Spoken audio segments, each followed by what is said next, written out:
இன்னைக்கு சபைகள் எல்லாம் எதுக்கு பின்னாடி போயிட்டு இருக்கு அப்படின்னா, எங்க பார்த்தாலும் காணிக்கை தான். காணிக்கையே என்னது வாழ்வு. ஆமா, கருத்தாய் போதிப்போம் காணிக்கையை. எப்படியாவது பணத்தை சேர்ப்போம், தன்னுடைய குடும்பத்தை வாழ வைப்போம், ஜனங்களை பாதாளத்துக்கு அனுப்புவோம், அல்லேலூயா அப்படின்னு ஒரு கூட்டம் ஓடிக்கிட்டு இருக்கு. இப்படி எல்லாம் ஒரு கூட்டம் போறனாலதான் இன்னைக்கு சபைகள் எல்லாம் பாழாய் போனது. அதனாலதான் தேவன் சொல்லிக்கிறாங்க, என்னுடைய வீடு சகல ஜனங்களுக்கு ஜப வீடு என்று எழுதியிருக்கு.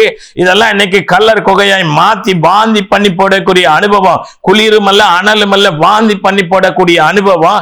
கேட்டா என்னை போல யார் உண்டு, இயேசுவை விட நான் எவ்வளவு பரிசுத்தமா வாழ்றேன் தெரியுமா அப்படின்னு இன்னைக்கு இருக்கிற ஊழியர்கள் மார்த்தட்டிக்கிறோம் இல்லையா?